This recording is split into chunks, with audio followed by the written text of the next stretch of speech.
I've requested my service treatment records 5 times. My VSO says they're unavailable, 83 to 87. However, my service connection is highly dependent on my medical records from this period.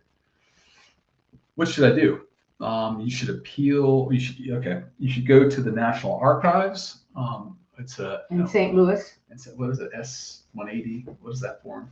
Yeah, there's a form called VA 20 or 21-180, and that's a release of records, and you should send that to the National Records. National Personnel Record Center. Yeah, NPRC in St. Louis, and they're supposed to keep all the records. And remember, there are two. You want to write for your service medical records, but you also want to write for your service personnel records. A lot of times they will at least have your induction and your discharge exam, and sometimes they will have other medical records in there. They are not automatically put in your claim file. You have to ask for them, okay? The other thing that you can do, and I've not had a lot of luck with this, but if you're in the hospital, say, those records are kept by the date you were in the hospital, not by your name. So if they haven't been put in your claim file, you have to write the National Personnel Records Center and ask that they search the hospital for this date for a record in your name. Those are the only way you can get them. And sometimes they're kept there.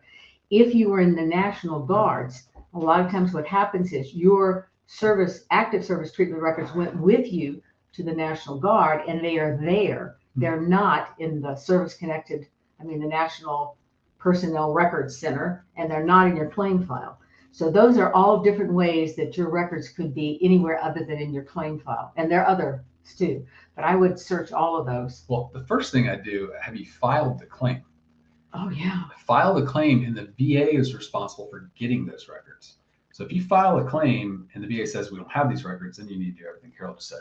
But if you file a claim and they will list the evidence they use, and that should be the STRs from the 83 to 87, and then you ask for a copy of your claims file if you get denied, but they have a duty to go get those files. Right, that is the fastest way, bar none. And the thing I do is I try to write for them myself, but I also write to the VA and say, under the duty to assist, I want you to get records from all of these different sources and give them the information so that they can do that.